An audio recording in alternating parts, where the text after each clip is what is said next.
Class 4 ଏବଂ 5 ପିଲାମାନଙ୍କ ଅଭ୍ୟାସ ପାଇଁ ଗଣିତର ମୌଖିକ ପ୍ରଶ୍ନ ବା ଓରାଲ୍ କୋଶ୍ଚିନ୍। କୋଶ୍ଚିନ୍ ନମ୍ବର 1, ଗୋଲକର ତଳଟି କି ପ୍ରକାର ତଳ? ବକ୍ରତଳ। 2 ନମ୍ବର ପ୍ରଶ୍ନ ହେଲା, ତୁମ ବହିର ଉପରି ଭାଗ କି ପ୍ରକାର କ୍ଷେତ୍ର? ଆୟତକ୍ଷେତ୍ର। ପ୍ରଶ୍ନ ନମ୍ବର 3 ହେଲା, Nରେ ଥିବା ରେଖାଖଣ୍ଡ ସଂଖ୍ୟା କେତେ? 3ଟି।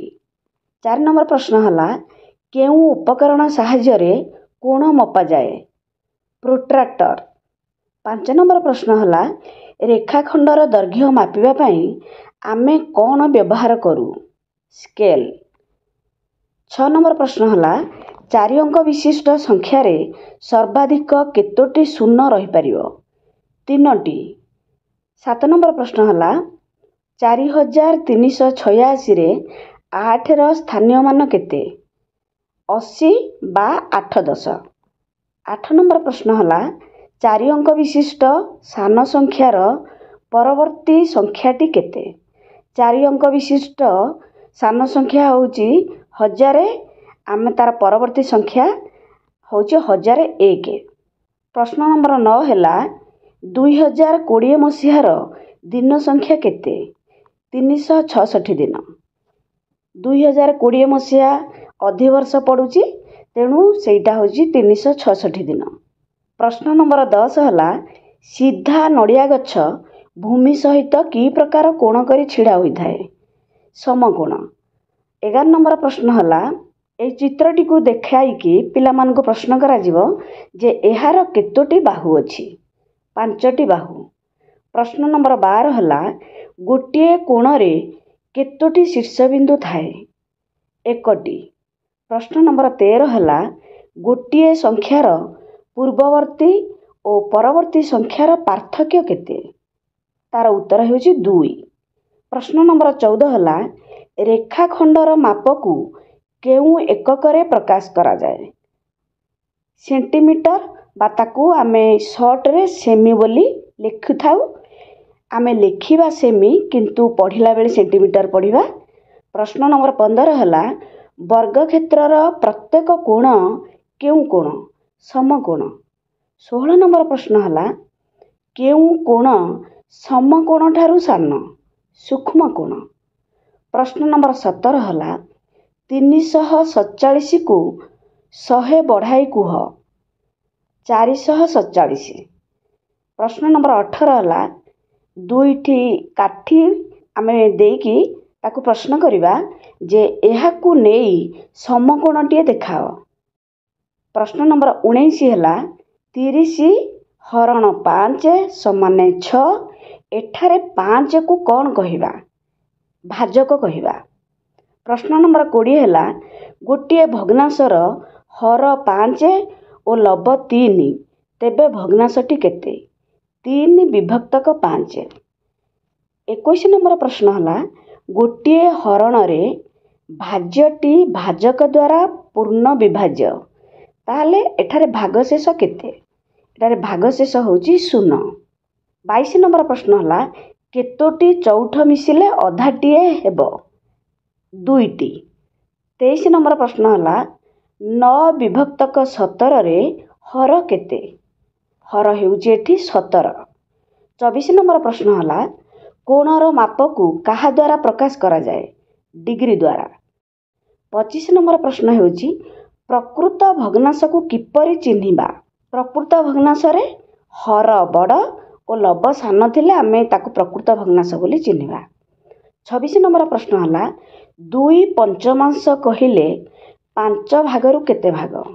2 ଭାଗ। 27 ନମ୍ବର ପ୍ରଶ୍ନ ହେଲା, କେତୋଟି ଚଉଠ ମିଶିଲେ ପୁରା ହେବ? 4ଟି। 28 ନମ୍ବର ପ୍ରଶ୍ନ ହେଲା, 10ଟି କଦଳୀକୁ 5 ଜଣଙ୍କୁ ସମାନ ବାଣ୍ଟିବାକୁ ହେବ? ଏହି ପ୍ରଶ୍ନଟି ଯୋଗ କିମ୍ବା ବିୟୋଗ କିମ୍ବା ହରଣ ସମ୍ବନ୍ଧୀୟ ପ୍ରଶ୍ନ ଅଟେ? ଏହା ହରଣ ସମ୍ବନ୍ଧୀୟ ପ୍ରଶ୍ନ ଅଟେ। ପ୍ରଶ୍ନ ନମ୍ବର 29 ହେଲା, ଗୋଟିଏ ତ୍ରିଭୁଜରେ ଅତି କମରେ କେତୋଟି ସୂକ୍ଷ୍ମକୋଣ ରହିପାରିବ? 2ଟି। 30 ନମ୍ବର ପ୍ରଶ୍ନ ହେଲା, 33ର 3 ଗୁଣରୁ 1 ଅଧିକ ସଂଖ୍ୟାଟି କେତେ? 33 ର 3 ଗୁଣ ହେଉଛି 99। ସେଥିରେ 1 ଅଧିକ ବା 1 ଯଦି ଆମେ ଯୋଗ କରିଦେବା ତାହେଲେ ସଂଖ୍ୟାଟି ହେବ 100। 31 ନମ୍ବର ପ୍ରଶ୍ନ ହେଲା, ଘଣ୍ଟାଟିଏ ଦେଇ କଣ୍ଟା ଦୁଇଟିକୁ ଏପରି ରଖ ଯେମିତି ସେଥିରେ 90 ଡିଗ୍ରୀ ଜାତ ହେବ। 32 ନମ୍ବର ପ୍ରଶ୍ନ ହେଲା, ଗୋଟେ ସଂଖ୍ୟା କାର୍ଡ଼ ଦେଖେଇକି ସେଥିରେ ଲେଖାଥିବ 9478 ଯେ ଏହାକୁ ଓଲଟାଇ କୁହ 8749। 33 ନମ୍ବର ପ୍ରଶ୍ନ ହେଲା, ଇଟାଟିଏ ଦେଖାଇ ଏହାର ତଳଗୁଡ଼ିକୁ ଦେଖାଅ। ଆମେ ପିଲାଙ୍କୁ ଇଟାଟିଏ ଦେଖେଇକି କହିବା ତାର ସବୁ ତଳ ଗୁଡ଼ାକୁ ସେ ଦେଖେଇବ। 34 ନମ୍ବର ପ୍ରଶ୍ନ ହେଲା, 3789 ସଂଖ୍ୟାର ଶତକ ଘରେ ଥିବା ଅଙ୍କ କେତେ ଆଉ ତାର ମାନ କେତେ? ଶତକ ଘରେ ଅଛି 7 ଅଙ୍କ ଓ ଏହାର ମାନ ହେଉଛି 700। 35 ନମ୍ବର ପ୍ରଶ୍ନ ହେଲା, 103 ଡିଗ୍ରୀ କୋଣଟି କେଉଁ କୋଣ ଅଟେ? ସ୍ଥୂଳ କୋଣ। 36 ନମ୍ବର ପ୍ରଶ୍ନ ହେଲା, ଦୈର୍ଘ୍ୟ ଓ ପ୍ରସ୍ଥ ସମାନ ଥିବା ଆବଦ୍ଧ ଚିତ୍ରକୁ କ'ଣ କୁହାଯାଏ? ବର୍ଗଚିତ୍ର। 37 ନମ୍ବର ପ୍ରଶ୍ନ ହେଲା, ବର୍ଗକ୍ଷେତ୍ରର ବାହୁମାନଙ୍କର ସମଷ୍ଟିକୁ କ'ଣ କୁହାଯାଏ? ପରିସୀମା ବୋଲି କୁହାଯାଏ। 38 ନମ୍ବର ପ୍ରଶ୍ନ ହେଲା, 425ଟି କାରର ଚକ କେତୋଟି? ଏହା କେଉଁ ପ୍ରକ୍ରିୟାରେ ସମାଧାନ କରାଯାଏ? ଏହା ଗୁଣନ ପ୍ରକ୍ରିୟାରେ ସମାଧାନ କରାଯାଏ। 39 ନମ୍ବର ପ୍ରଶ୍ନ ହେଲା, କେତୋଟି 1/7 ମିଶିଲେ 7 ହେବ? 7ଟି। ପ୍ରଶ୍ନ ନମ୍ବର 40 ହେଲା, ସବୁ ଅଙ୍କ ସମାନ ଥାଇ 4 ଅଙ୍କ ବିଶିଷ୍ଟ ସାନ ସଂଖ୍ୟାଟି କିଏ? 1111। ପ୍ରଶ୍ନ ନମ୍ବର 41 ହେଲା, ଗୋଟିଏ ଆୟତଚିତ୍ରର ଅତି କମରେ କେଉଁ କେଉଁ ବାହୁ ମାପ ଜାଣିଲେ ପରିସୀମା ବାହାର କରିହେବ? ତାର ଦୁଇଟି ବାହୁର ମାପ ଆମକୁ ଜାଣିବାକୁ ହେବ। ଗୋଟେ ହେଉଛି ଦୈର୍ଘ୍ୟ ଆଉ ଗୋଟେ ହେଉଛି ପ୍ରସ୍ଥ। ଏଇ ଦୁଇଟି ଜାଣିଲେ ଆମେ ତାର ପରିସୀମା ବାହାର କରିଦେବା।